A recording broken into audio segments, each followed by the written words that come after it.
What's good, YouTube? It's your boy Kendall. I am back with another video. This time I'm recording off my camera, so the quality probably a lot better.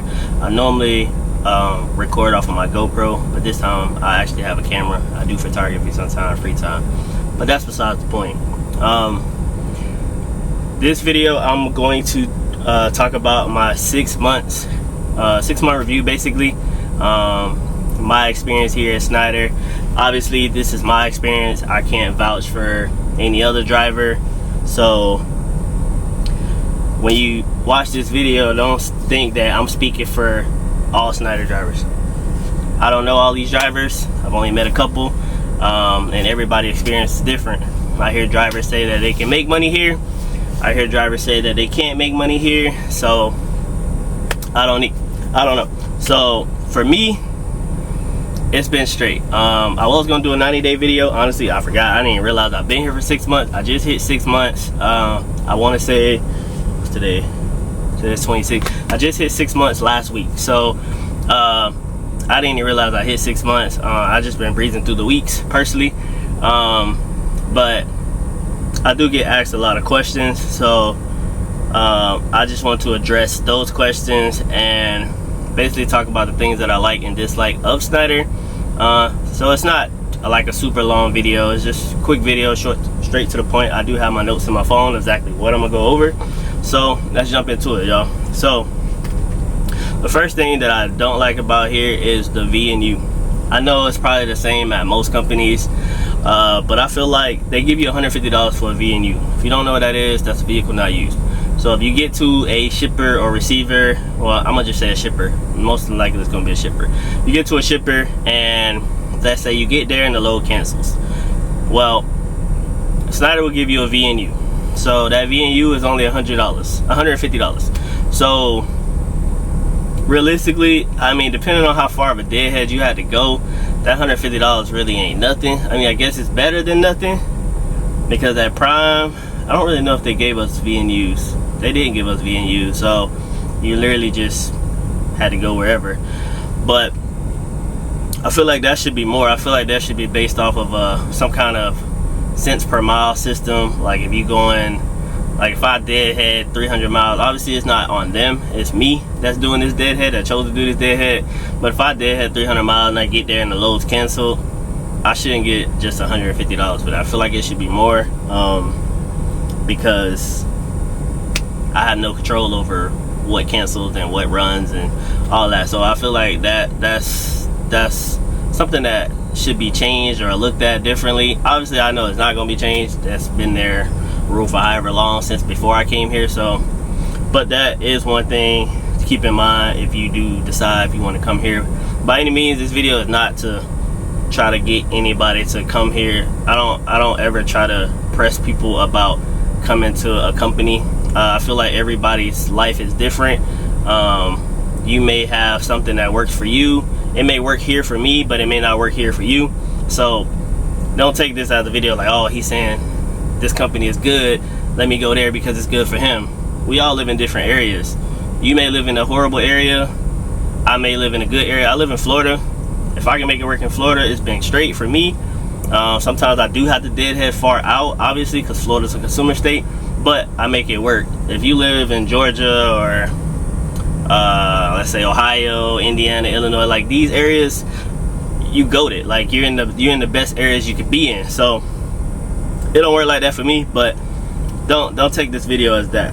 It's also not a video to tell you not to come here. So it's really up to you. You can just take my experience and make your judgment call off of that. I don't hide anything. I show you guys the numbers. I show everything on my channel. I'm transparent. If you ask me a question, I'll tell you. I don't hide anything. I don't have a reason to. I don't have a reason to lie to you guys about anything. I'm not on here trying to recruit people, because it's solely up to y'all if y'all want to come here. So this is just my experience. An issue I want to address that I heard before I came here, I think I mentioned in my 30-day review, is the trailer shortage video. I mean the trailer shortage. I hear when I first was coming here, they said something about there being a trailer shortage. People were saying they had to deadhead super far to get trailers and all this stuff. And me personally, now I've been here for 6 months, And I can say from my experience, I've never had to go find a trailer, ever. Anytime that I get to a shipper or receiver, and say for instance I get to a shipper and I have a drop and hook, when I get there, the either there's empties already there, or if there's not an empty there, my manager has already told me that there's not an empty there, and she told me where to go to pick up an empty. So I feel like the trailer issue isn't a Schneider thing. I feel like it's a management thing.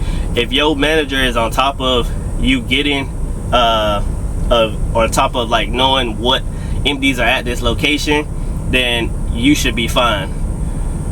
We also have a on our tablet, it shows us what empties are there. Even on the app, it shows you what empties are at a location, so you can see that before you even go to this place, knowing like, okay, they have empties or they don't have any empties, so you can let them know. But my manager's always been on top of it, so I've never had to go look for a trailer. They always just tell me where to go if there's not one where I'm going. So I've never had that problem. Like I said, I can't speak for every driver because I've seen it all over the Schneider Facebook page.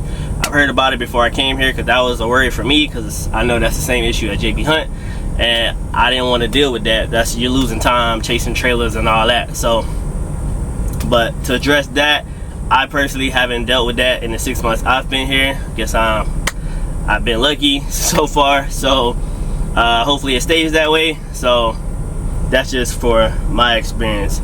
The load board.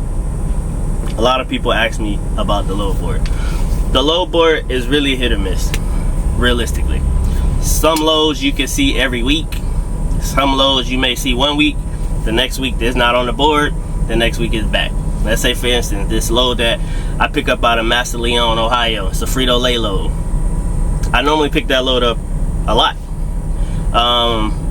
Last week that load wasn't on the board at all. This week there was 5-6 of those same loads picking up out of Ohio. So like I said, every week it's not consistent. So consistency is a big thing, but that's why you have to find multiple places that you pick up. If you've been watching me, then you know that I really go to a lot of the same places. And the main reason I go to the same places is because I know they're not gonna cancel. I try to avoid dealing with cancellations, dealing with new places, because that just takes up too much time. And then I have to go find another load and deal with this, or try to put a load somewhere else, like insert a load. Like, I don't really want to deal with that, because every minute out here counts, realistically. So I go to a lot of the same places that I know is not gonna cancel on me, or I know I can go early and I can pick it up, and I know I can deliver it early and never have an issue with it. So I try to stick to the same places. Every now and then I branch out, I try new places just to see how it goes. Sometimes it's a hit or miss. Like, I had a cancellation last week, got all the way there, drove what, 300 miles to get to this pickup just to find out it canceled, and got $150. So, and I picked up from there before, but it's just, if it's not something I do weekly, I don't really try to do it a lot. So the good areas that I've realized here, a lot of people say don't tell your lanes. I personally don't care. I mean, we all out here trying to make money. We on a load board, it's there. Everybody knows the areas that's good: Ohio, Georgia, Indiana, Illinois. When I first started here, I used to go to Texas a lot. There was a lot of good loads out of there.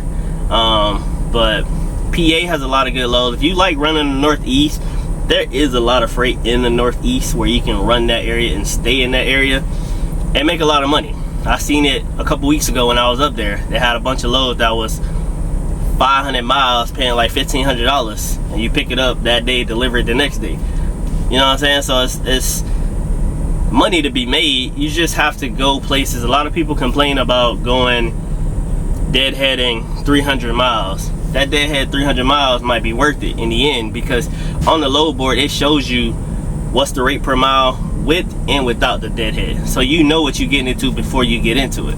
So to me, sometimes it might be worth it to deadhead to another area that's gonna make you the money, versus being some of these people that's like, oh, I want deadhead over 100 miles, or I want deadhead over 150 miles.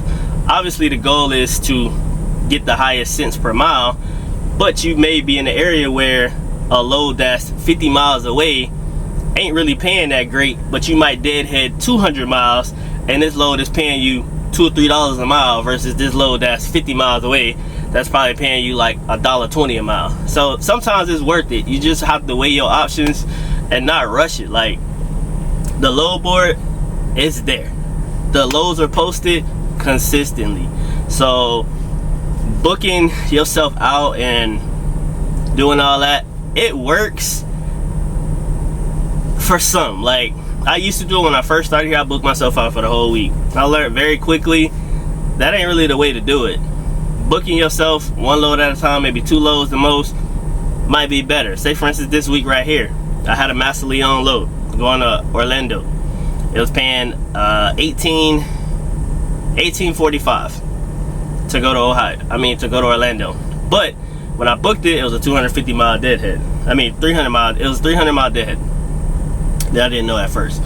And then that was $18.48. So when I got to my delivery out here in Indiana, I hopped on a load board real quick just to look, and I seen a better load. It was picking up 120 miles away, shorter deadhead, and it's going to Lakeland, which is right outside of Orlando, same area, and it was paying what is it paying, $19.48. So it's literally paying $100 more, $103 to be exact, more, and I don't have to deadhead 250 miles, which turned out to be 300 miles. Only got to deadhead 120 miles. So I'll take that all day. But I had already had that load booked because I was booking myself ahead. So sometimes realistically it's better to just wait, because you might find something better. And I don't know if this is becoming an issue about taking loads off, which I heard differently, but we'll get into that. But it's really how you make it. Like, you can make the money here. I see a lot of people turning in their trucks, giving up. It may be different. Every person's situation is different. You got a family at home, you got kids, a wife, all that stuff at home, then you may have to do that. Speaking for myself, I have 2 daughters, but I'm not married or anything like that. So for me, I go home weekly and do 34s weekly at home, but it's not like I'm entitled. I'm not pressed to go there. I go there to see my kids, and then I come back to work. But I could stay out for weeks at a time if I wanted to. I used to do that at Prime a lot, but now I'm really not trying to do that. I try to spend more time at home with my kids and do that. Family time is important, so make sure you do that. Don't stress yourself out here over a truck, but you can still make it work. So don't think that if you come here, a lot of people who get the SFI truck, a lot of people think, man, you know, that's a $1,500 a week payment. You're not gonna be making no money, man, with that high payment. Well, that's the fixed cost if you get a brand new truck. That's what I pay. So even with the $1,500, I still on average take home anywhere from $2 to $3 grand. So it's possible. You just really have to, my thing is, when you get here, learn the board realistically. Take time, do just play with the board. You don't have to book anything, just put it in your favorites and look for, okay, if I take a load here, what can I find out of this area? Okay, if I take a load there, where can I find? Like, just do like a mock-up week and see how you would run and see how much you would gross, just to get yourself familiar with the areas. Or just look at the board in general. Look at the areas where the most freight come out of. Look at the times that those loads are posted on the board, because all these loads are posted at different times. So, and learn what areas you want to run, what lanes work for you. You could look at another YouTuber or somebody else that works here and be like, man, this dude's making all this money, but I ain't making that money. What is he doing differently? That dude's probably studied that load board. He's probably been watching that load board. Probably knows what time certain places put loads, all that. Like, all that stuff comes into play. So with me, that's how it is. Like, I've gotten a lot better than I was when I first started here, because obviously when I came here, the load board stuff was all new to me. I worked at Prime, we ain't had no load board, I had a dispatcher. So obviously over the time, now I've gotten more and more comfortable with it, which is why I'm able to go home more. Because before, when I first started here, I didn't go home every week. I went home like every 2 weeks, sometimes every 3 weeks. But now that I've gotten used to the board, I've learned the lanes, I know what areas to run, what areas not to run, those are the areas I constantly go to where I know those loads got guaranteed freight back to Florida. So I'm always in Florida because I know where to go and how to get myself back. That's really all it is. It's nothing that somebody's doing that like this person is better than you or that person is better than you. There ain't no elite board like people talk about and joke about.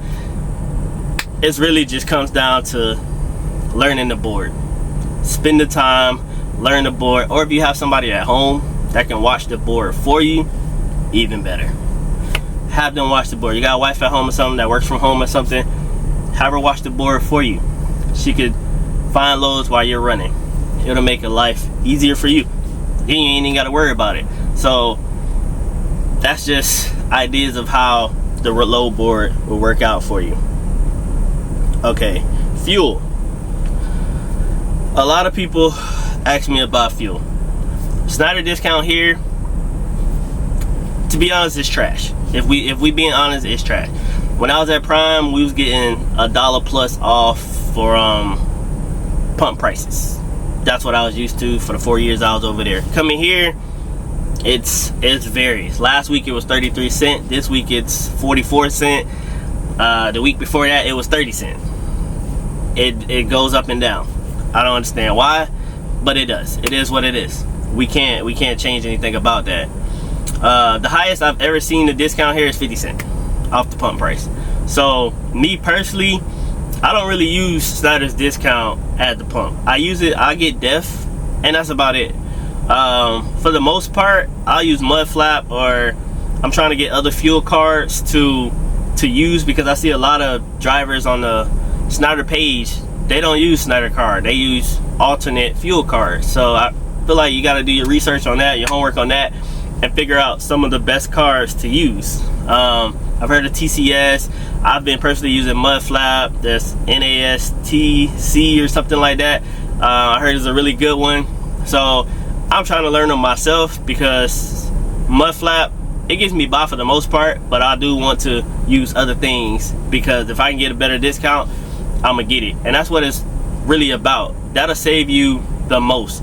If you could get a discount out here on the fuel, that's more profit for you. So learn those discounts and don't rely on just Schneider's card, because it's not paying that great. I can tell you that. It's not I mean, obviously it's better than nothing, but there's definitely better options out here that you can attest to. So that's my main thing with fuel. Just get you a fuel card if you can. Another thing here, which I think I addressed in the my 30-day video, the recovery. If you can't make a load, they charge you $250. I personally don't feel like that's right. Obviously that's their rule, but that's what they do. So if you book a load and you can't make it on time, they will charge you $250 to get it recovered. To me, it's retarded, because if something happens to your truck or whatever the case may be, something out of your control, I don't feel like you should be charged $250 for something that's out of your control. What can you do about that? But they charge it. I personally haven't been charged it. I haven't had that issue yet, but I've definitely heard about it, and I try to avoid dealing with that. So that's why I try to book loads that normally have like windows.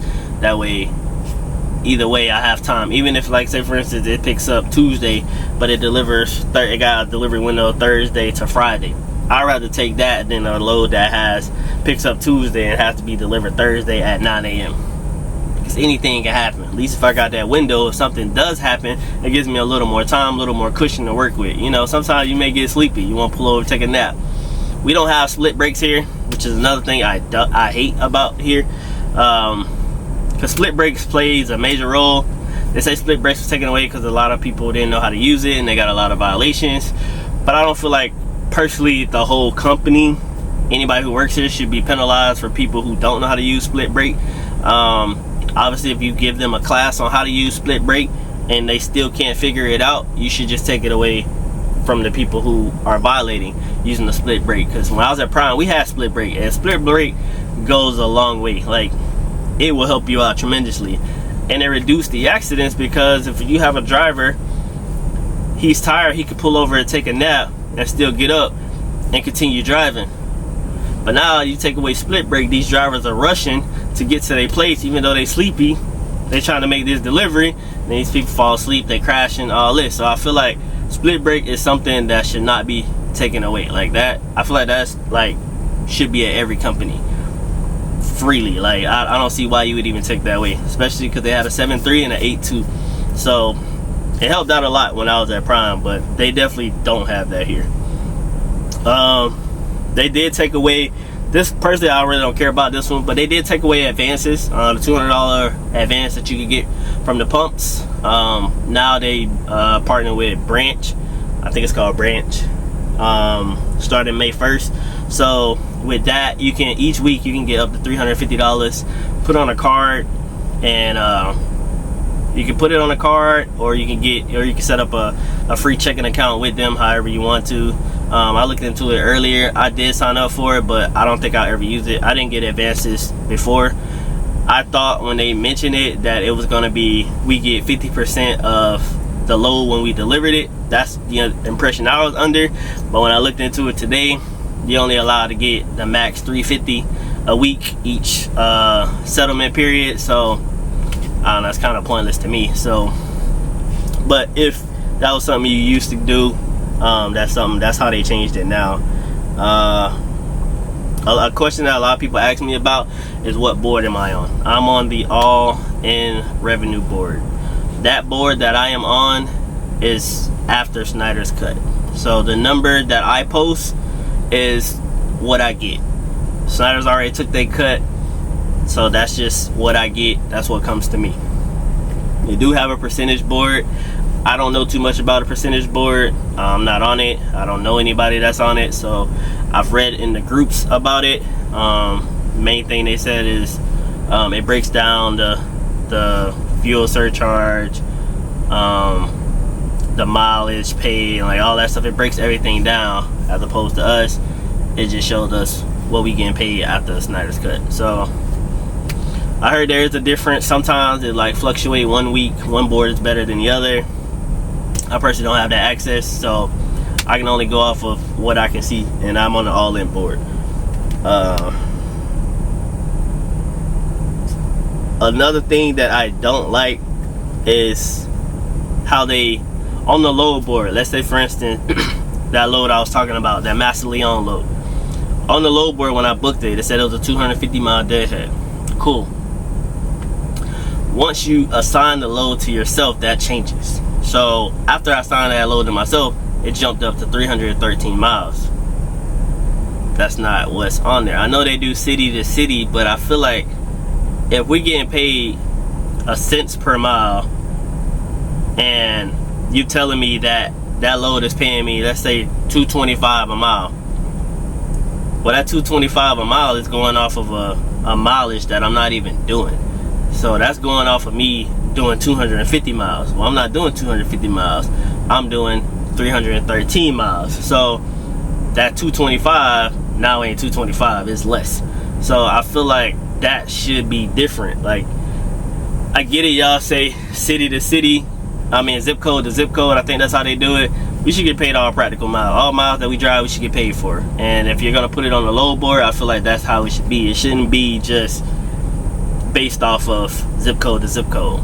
Zip codes could be big, so I feel like that's how that should go. Because like even with this load that I'm about to pick up tomorrow, when I booked it, it said 121 miles. Okay, I book it, put in my GPS and everything, now it says 183. Obviously this load was paying $229 a mile when I booked it. It drops down because that's an extra, what, 60 miles that you got to add to that now. And the delivery probably is more than what they say it is too. Most of the time it is. Sometimes it's spot on with the delivery, but pickups normally are always off. So that's something I feel like they should change as well. But who knows? I don't know if it'll ever change. I'm just me. I can't change anything here. I ain't got no power here. But for anybody who is interested in coming here, man, just do your research. Don't put all your eggs in one basket, man. It could work out here for you. Don't take my experience or the next person experience or this person experience and think that, oh man, this dude is making all this money here, let me go here and do it. I have 8 years of driving experience. I've done leases before. When I did 2 leases at Prime when I was over there as a trainer, so I have experience. This wasn't new to me. So if you can find somebody that is a owner operator, not even, they don't even have to be here, just in general, that can like teach you and show you the ways, that'll help you a long way, because that's my boy. When I went to Prime, taught me a lot, so that's what got me ahead. I've only been a company driver once, and that was when I first started trucking. Other than that, I've never been a company driver. So find you somebody that can teach you the game, and listen and take notes, ask questions, because that'll put you far. That'll set you ahead of a lot of people to where you can be successful out here, and you don't have to turn in your truck or be worried about a truck payment, and you'll know how to run. So just do your due diligence and really just do your homework. There's a lot of YouTubers out here, they tell you about their experiences, so you could go off their experience, but don't take their experience that it's gonna be yours. Because when I worked at Prime, there's a lot of, I heard stories all day. People are, oh, you can't make no money at Prime, Prime suck, da da da da. That's what I heard. Same thing about Schneider. When I was trying to figure out, I was gonna come here, JB Hunt, between here, JB Hunt and Landstar. I was trying to pick. A lot of people wasn't trying to come here because they say you wasn't making no money. I seen a lot of people leaving. The only reason I came to Schneider, realistically, I had never ran a load board. So coming here, I wanted to learn how to run a load board, which is why I didn't go to Landstar off jump. JB Hunt, I wasn't really feeling JB Hunt. I heard too many things about JB Hunt, especially the trailer that was constantly, so I didn't want to do that. So for me, it was basically between here and Landstar. The reason I came here was because I wanted to learn how to run a load board first. Landstar, I know you're running off a load board. They do have contracted freight over there, and you do have to deal with brokers. Here, we don't deal with brokers. Everything is on the board. You don't have to call nobody, you don't have to do anything. Everything there, it's point and click, literally. You ain't gotta do nothing. So I wanted to master a load board in itself, learn areas and all that, before I would even think about going to Landstar, because that's something I would like to know myself, because I've never talked to a broker, I've never negotiated rates, none of that stuff. I've seen videos on it, but I've personally never done it. I never ran off a load board, so I wanted to come get that experience first. So I don't know if I would change, make my decision, because I have an SFI truck, and you know, if you switch companies, you gotta pay money. So I don't know. We'll see what the future holds. If I was to go to Landstar, honestly, I don't know if I would do drive-in. I probably would switch to flatbed. I've always wanted to get into flatbed. I've done it locally, but I've never done it OTR. So if I was, that would be something I would be interested, because I don't think we have flatbed here. I could be wrong. I know we have it on dedicated, but that's for company drivers. But as far as like a owner operator, I don't think we can do flatbed. I could be wrong. We can. Let me know down below. But that's my take on it. That's my 6-month review. So if you have any questions, comments, concern, drop it down below. Shoot me an email, hit me up on Instagram, and I'll answer as fast as I can, and I'll try to get back to you with the best answer that I can. As far as the load board videos, a lot of people ask me about it. I still haven't talked to Schneider about it personally. I get a lot of gripe about I'm gonna get fired over it, or whatever the case may be. So I ain't really trying to deal with none of that. So until I get that green light from them, I won't post anything about the load board. If you got questions, just hit me up, I'll answer them. But as far as I know, I don't know. the videos are still there. I haven't heard anything. Schneider's tagged in those videos, so like I said, by all means, if they wanted to get rid of me, they could have by now. I'm not no famous YouTuber, so maybe they ain't even seen my videos, you know what I'm saying? So who knows? But anyways, I appreciate y'all for watching. Like always, if you have any questions, comment down below. Like, comment, subscribe, turn on my post notifications, and I'm gonna catch y'all in the next one. Peace.